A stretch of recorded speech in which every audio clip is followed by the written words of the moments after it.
No final do mês de maio, o povo colombiano vai às urnas para eleger o seu próximo presidente. O pleito acontece 2 meses após as eleições legislativas colombianas.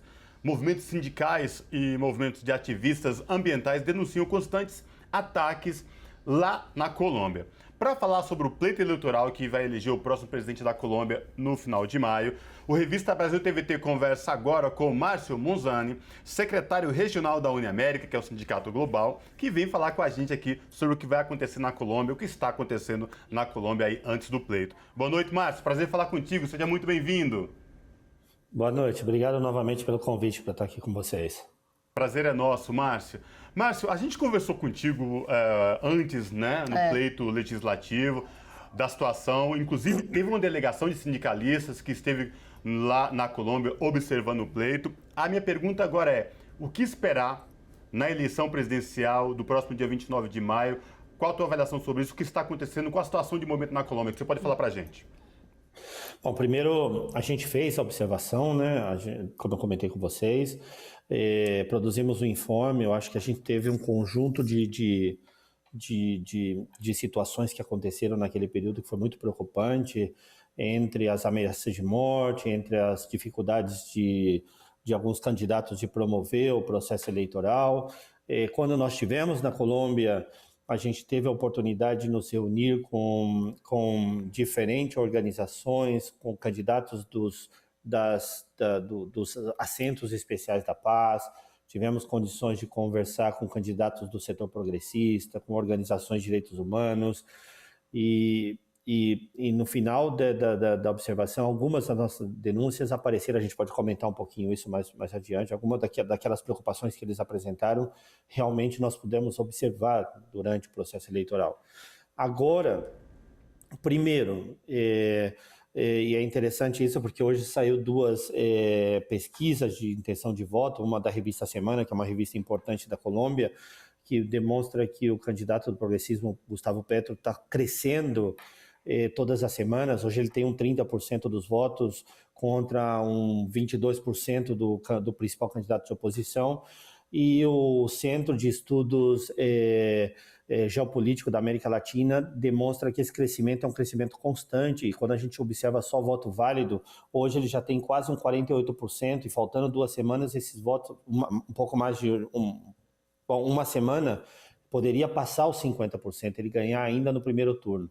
Só que as preocupações continuam, ou seja, eu estive agora reunido, conversando com alguns representantes do movimento sindical colombiano, e eles estão ainda muito preocupados com a possibilidade de fraude. No primeiro processo de votação, as denúncias levaram à recuperação de 500 mil votos para a oposição que não havia sido computados, né? Uma das fraudes, né? Uma das coisas que nós vimos. E a declaração do Procurador-Geral da República de que eles iam criar um processo judicial contra 15 mil jurados. Os jurados são os mesários que promoveram essas fraudes. Ainda não teve esse processo, mas a declaração pública de fazer isso. Então, existe uma preocupação muito grande em relação à possível fraude e que impediria a vitória no primeiro turno. E a necessidade de observação continua sendo muito grande. Sim, sem dúvida. Márcio, a coalizão Pacto Histórico conseguiu eleger 16 senadores e 25 deputados nas eleições legislativas, que inclusive tem sido ventilado aí como um resultado inédito na história da Colômbia, e inclusive trazendo exatamente essa voz das ruas, como você muito bem falou da outra vez e agora também, de uma necessidade de mudança. Eu gostaria de saber o quanto essa formação do Legislativo impacta, na sua visão, o resultado das eleições presidenciais. Primeiro, não sei se vocês lembram que a gente conversou sobre isso, que existia a possibilidade de ter uma vitória histórica, de sair de 9 e podia chegar até 19, né? Sim. Então, acho que 16 está dentro dessa margem, da perspectiva que tinha o Pacto Histórico. Mas mais importante disso é que não é só o Pacto Histórico, existem outros movimentos que, passando as eleições, pode compor uma espécie de governo de coalizão progressista. Partido Verde, a Coalizão da Esperança, ou seja, esses são partidos que tradicionalmente não se associam diretamente com o uribismo, e também cresceram nesse processo. Então existe uma possibilidade interessante de poder desenvolver uma agenda em favor dos trabalhadores, em favor da paz, em favor de direitos. O programa do Pacto Histórico é um programa bastante interessante, fala da transição justa, do emprego verde, fala de promover uma reforma laboral para terminar com o contrato de prestação de serviço, com a precarização. Então, tem algumas questões que são muito importantes que pode vir acontecer, mas principalmente eu acho que a questão da participação da sociedade nesse futuro governo, né? Então, os movimentos sindicais já estão se articulando, movimentos de mulheres, movimentos campesinos, os indígenas, a questão, já existe um debate muito grande para o fim do fracking, para a transformação da utilização da energia para uma energia limpa, da fóssil para uma energia limpa. Então já existem esses elementos dentro do contexto desse futuro governo que é interessante. Interessante, primeiro, que transforma a lógica da sociedade, gera emprego decente, trabalho decente e principalmente inclui pessoas. Eu acho que esse é o grande espectro dessa nova proposta, que parece bastante interessante e é por isso que está tendo muito resultado do ponto de vista de crescimento. O principal partido de oposição não tem uma proposta, uma agenda concreta. A agenda deles é manter o que teve até hoje, o uribismo. E, aliás, o candidato, hoje saiu uma denúncia sobre uma das empresas do candidato de oposição, é parte dos Panama Papers. Então, tem todo um conjunto de coisas que está dentro do contexto de que há uma esperança, uma expectativa muito grande de mudança no cenário político da Colômbia. Márcio, no ano passado, aqui mesmo, no Revista Brasil TVT, em plena pandemia, a Colômbia teve uma grande greve, e a gente entrevistou uma liderança mulher, negra, jovem, periférica, e falava de tudo o que acontecia na Colômbia naquele momento e o anseio de mudança, né? O quanto aquela greve de 2021, mobilizações de juventude principalmente, né, de mulheres que foram para as ruas brigar por direitos e cobrar direitos, e está impactando ou vai impactar na tua avaliação na eleição presidencial agora de maio aí na Colômbia? Bom, é fundamental, ou seja, todo o movimento social, a manifestação social que teve, uma espécie de estalido social no país, né? As pessoas foram para a rua, tem que fazer um histórico sobre isso, porque aquela manifestação de maio não foi a primeira, começou no ano anterior, em novembro, 17 de novembro, como se criou aquela grande articulação que chamava Comitê Nacional de Paro, que eram as centrais sindicais, mas também tinha outras organizações do movimento social, eram 65 organizações que definiram uma agenda, que falava do trabalho decente, falava da melhora do salário mínimo, falava da inclusão, falava da questão dos indígenas, da recuperação das terras e principalmente da implementação do acordo de paz. Dentro desse contexto, qual que é o interessante? O que é interessante? A direita sempre diz que se ganha o Petro, se ganha o setor progressista, a Colômbia viraria uma Venezuela. No contexto, na interpretação deles do que é Venezuela. É importante dizer isso, não é da minha interpretação. O que é Venezuela? Violência, fome, falta de emprego, a produção não tem capacidade de exportar, ou seja, de negociar externamente. O que aconteceu durante a pandemia na Colômbia? O que aconteceu durante esse processo? Já vinha se agudizando no começo do governo Duque e foi muito mais profundo durante a pandemia.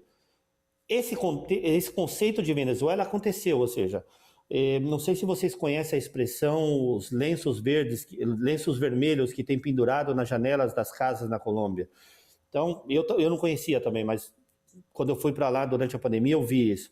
Muitos bairros tinham um lenço pendurado, um pedaço de madeira e um lenço pendurado. E eu perguntei, para que é isso?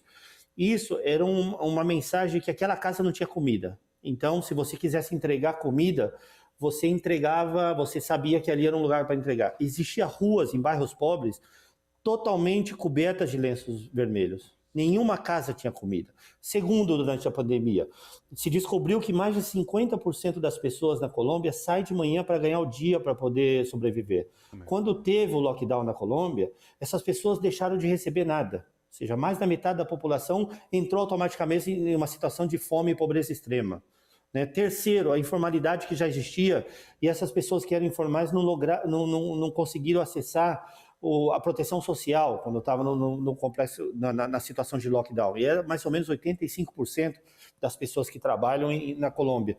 Então, esses elementos dentro desse conceito de que, olha, vai ter pobreza e vai ter fome, se introduziu no governo Duque. Depois disso, os empresários também viram o aumento da violência, ou seja, os protestos sociais, os conflitos, as marchas. Então, isso afetou produtividade, afetou produção e tudo isso. Então, os empresários também disseram, nesse caso, a gente também está numa situação em que não podemos produzir, não podemos exportar. Mas não era isso que eles falavam que acontecia na Venezuela, se ganhasse a esquerda? Então, esses elementos, que na verdade é um discurso retórico equivocado, porque quem produz isso normalmente é um governo que promove recessão, que promove informalidade, que promove mais brecha entre ricos e pobres, que é a direita, estava acontecendo nesse momento. Então, as pessoas começaram a discutir, bom, se esse é o risco já está aqui, então a gente precisa buscar uma opção diferente. E a opção diferente, ela é parte dessa onda progressista que nós estamos vendo na América Latina, ou seja, Chile, Argentina, provavelmente Brasil agora no final do ano, tenho certeza disso, Colômbia, Peru, ou seja, as pessoas entenderam que aquele modelo neoliberal não funciona. Então tem que encontrar uma alternativa. E isso ficou muito claro na Colômbia. E essas marchas, elas ajudaram isso. Eu acho que nós temos que entender que tinha um movimento organizado que chamou essas marchas, mas também tinha uma espécie de cansaço geral da população. E esse cansaço geral da população é que fez com que jovens foram... Tem uma situação na Colômbia, eu acho que comentei da outra vez, os NINs, os jovens que nem trabalham nem estudam. Então tem mais ou menos 25 milhões de jovens que não trabalham e não estudam. Então essa é uma situação muito... E eles foram para a rua, porque ou eles estão no narcotráfico ou eles estão passando fome, ou seja, então eles foram para a rua. Então esse cansaço geral da população, junto com a falta da implementação do acordo de paz, a violência aos líderes sociais, a violência, a morte daquelas pessoas que deixaram as armas e que deveriam receber proteção do Estado, isso tudo gerou esse contexto. Sim. Márcio, eu queria falar um pouco agora do oponente principal aí do Gustavo Petro, o Federico Gutiérrez, o candidato aí apoiado, portanto, pelo Duque. Ele recentemente, até por ver que está nas pesquisas em desvantagem com relação ao Petro, falou sobre algumas medidas que ele implementaria caso vencesse sobre corrupção. É uma história de 40 anos de cárcere para os corruptos, enfim, isso me lembra muito os discursos eleitoreiros com relação ao combate à corrupção. Eu queria saber o quanto os colombianos se preocupam com a questão, com o debate da corrupção e, sobretudo, se esse tipo de narrativa pega na população tão cansada e buscando tanta justiça social. Eu acho que, primeiro, por um lado, a mídia tradicional ela está cobrindo muito esse tipo de declaração. Ou seja, a gente escuta todos os dias uma campanha permanente em favor do FICO, que eles chamam, né? Federico Gutiérrez, na mídia tradicional. Então, você escuta muito, muito isso, muito. Agora, por outro lado, ele deveria ser o primeiro a cumprir 40 anos, porque, como eu disse, hoje se apareceu que uma das empresas dele está envolvida com todo aquele escândalo do Panama Papers, e que tem uma empresa panamenha que é de bens e raízes, que assessorava os argentinos em como levar dinheiro para as Ilhas Virgens Britânicas, ou seja, uma coisa assim bem típica dos processos de corrupção. Então, acho que essa retórica ela tem sido destruída através das discussões da mídia alternativa, das redes sociais. Quando você olha as redes sociais, quando você olha o que estão falando as pessoas estão falando, esse é a mesma coisa que dizia o Duque, é a mesma coisa que diz o Uribe até hoje, só que eles não promovem aquilo que ele disse. Então, tem esse sentimento da população.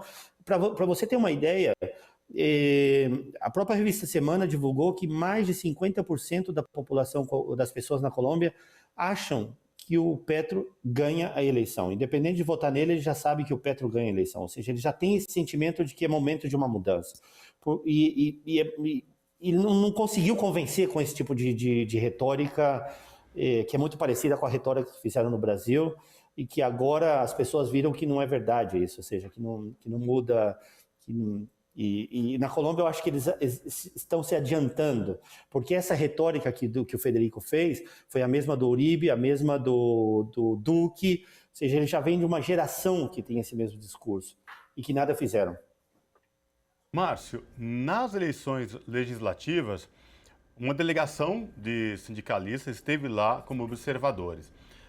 Na eleição presidencial do final de maio, dia 29, está se pensando também uma delegação de observadores de sindicalistas, como foi feito nas eleições legislativas ou não? Como é que vocês estão vendo essa possibilidade?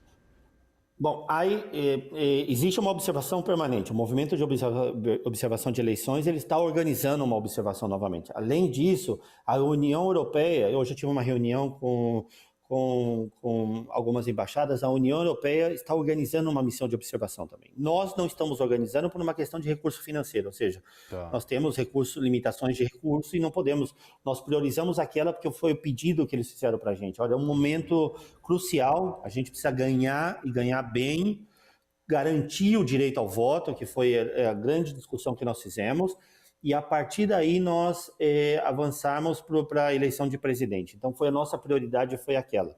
O que não implica que se algum dirigente sindical, algum sindicalista queira ir, a gente não pode construir a relação com o MOI. Eu tenho uma reunião, por exemplo, a próxima segunda-feira com a direção do MOI para ver como a gente pode ajudar nesse processo, não necessariamente organizando outra missão com aquele volume, 85 pessoas, 10 países do continente, mas a gente pode ajudar criando links e tudo demais. Não tem uma estrutura agora pensando em uma missão de dirigentes sindicais internacionais.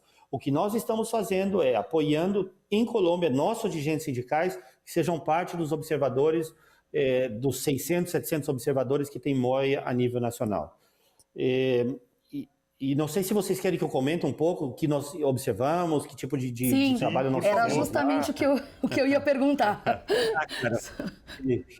Bom, a missão ela não foi só o dia da eleição, então teve um antes, um durante e um depois, né? Então nós chegamos antes, nós fizemos reuniões com alguns grupos de organizações. A primeira delas foi os candidatos dos assentos especial de paz, que nós entendíamos que era uma preocupação muito importante.